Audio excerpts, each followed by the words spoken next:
La POC dans le front! Avec Élise Caron, Myriam Bélanger, Alexandre Xavier.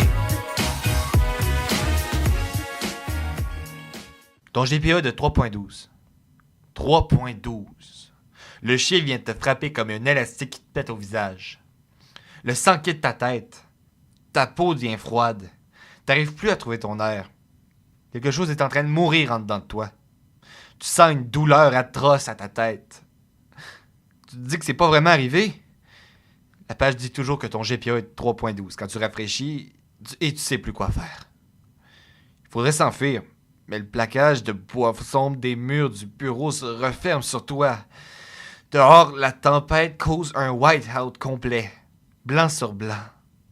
Un blanc presque gris. Peut-être que t'as pas d'avenir finalement. Bienvenue à l'émission L'Option critique. nous sommes des étudiants de l'Option Média. Il y aura présentement 5 capsules radiophoniques qui vous seront présentées dans les mois qui suivent en lien avec le prix littéraire des collégiens. Nous commencerons aujourd'hui avec Royal. Jean-Philippe Barry-Guerrard. Myriam, donc tu vas nous parler du rôle des auteurs qui maintenant s'affichent en tant qu'acteurs sociaux, engagés, qui souhaitent dénoncer les problématiques de notre société. Oui, bien en fait, on a entendu plusieurs critiques concernant le livre Royal, concernant le fait que c'était une dénonciation de l'Université de Montréal du domaine de droit. Puis en fait, moi, je suis pas d'accord avec ça. Je suis juste d'accord avec le fait que c'est un concept, c'est juste un contexte dans lequel l'auteur a voulu mettre son personnage qui est anonyme. Je pense qu'il y a 2 degrés à ce livre-là. On peut le voir au premier degré, comme justement certaines critiques le font, disent que c'est une dénonciation de l'Université de Montréal et du domaine de droit. Comme on peut le voir aussi au 2e degré, dans le fait que c'est juste un contexte pour que tout le monde se reconnaisse. La manière que c'est emmené, les étudiants peuvent s'y reconnaître, les anciens étudiants peuvent s'y reconnaître. Puis c'est juste un contexte parce qu'en réalité, les termes abordés peuvent aussi très bien s'apporter à la vie de tous les jours, donc au travail, à la maison, en famille, n'importe où. Je trouve que l'auteur l'a vraiment emmené avec brio. Je trouve que c'est vraiment un génie d'avoir su mettre cette situation-là dans un contexte d'école sans que ce soit lourd, mais que ça porte énormément un message important de dire « Réveillez-vous, il y a un problème social, il faut faire quelque chose ». Et oui, tu crois vraiment que c'est pas une façon de généraliser justement un milieu, au contraire, c'est une façon, surtout en restant anonyme, que chaque personne qui lit le roman se sente concernée et réfléchisse à la place que la performance a dans sa vie. Oh, mais il l'amène dans le fait qu'aujourd'hui, c'est une réalité dans toutes les sphères de la vie. C'est ça qui est important de comprendre, c'est que dans le livre, il faut le spécifier, c'est carrément nous qui est jeté dans l'histoire du personnage principal qui, de un, n'a pas de nom. Alors, on se sent encore plus rejoint par le personnage qui vit des moments difficiles. Ça amène vraiment un nouvel aspect d'une vision dans un livre. Puis en fait, ça nous projette comme si notre propre conscience nous disait qu'est-ce qu'on est ou quelle image on doit projeter ou quel type de relation on doit entretenir avec les gens et tout. Et là, par rapport à ça, quel genre de réplique? Est-ce que c'est violent comme niveau de conscience? Non, pas vraiment. Je trouve que c'est juste assez pour faire, si on peut appeler ça comme ça, un wake-up call à certaines personnes, de voir à quel point notre société est malade. On est tellement dans une manière de penser que c'est important de performer. Il n'y a jamais personne ici qui a jamais senti le besoin de performer, peu importe dans quelle sphère de la vie on parle. Ça arrive à tout le monde de sentir, si on veut, oppressé par ce désir de performance-là. Donc, je pense pas que c'est trop poussé quoi que ce soit, mais c'est assez coup-de-poing pour faire réaliser aux gens que, justement, il y a un problème et il faut trouver une solution. Je suis en accord avec toi. Moi, personnellement, je me suis senti un peu agressé du fait que j'étais obligé de voir ce que le personnage principal était obligé de vivre. J'étais dirigé dans une lecture qui me rendait mal à l'aise à certains moments. Parce que tu te sentais concerné. Oui, je me sentais concerné et je me sentais tellement concerné que durant l'épisode de dépression du personnage principal, on dirait que j'en vivais une directement sans n'avoir vécu vraiment une. L'auteur a parfaitement réussi à mettre l'aspect de la dépression, pouvoir le ressentir, presque même y toucher.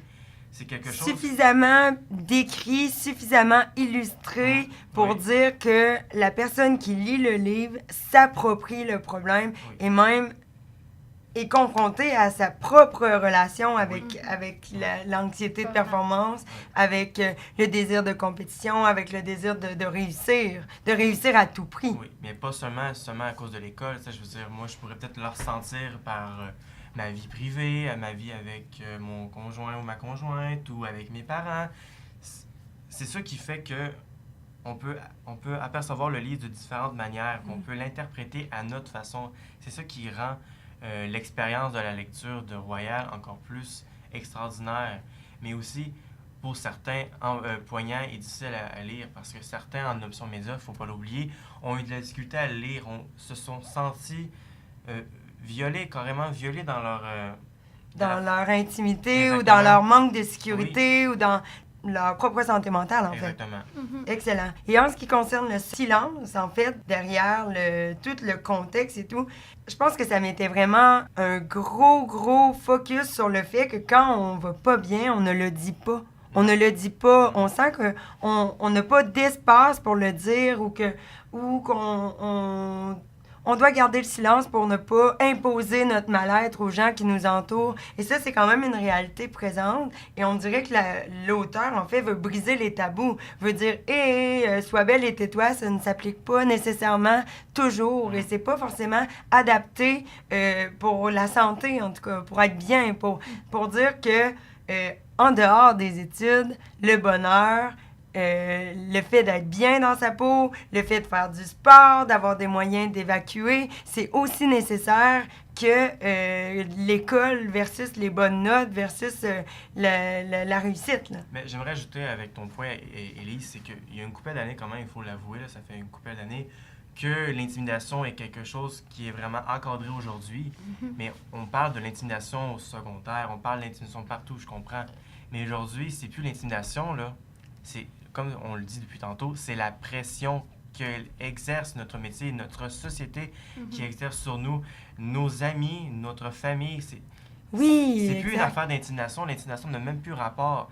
C'est une pression que nous exerçons face à ce que l'idéal... Puis les uns vers les autres, en fait. Ben, Parce que c'est la relation avec nous-mêmes qui est remis en question. Oui. Parce que c'est nos pensées, c'est ce que nous, on pense, c'est le poids que nous, on se met sur les épaules ou les exigences démesurées auxquelles on se met sur nous. Ça dépend pas forcément des autres. C'est notre relation avec les autres. Le fait qu'on veut pas déplaire, le fait qu'on veut pas décevoir, le fait qu'on dit oui pour faire plaisir ou pour assurer une bonne relation, alors que la priorité, c'est nous.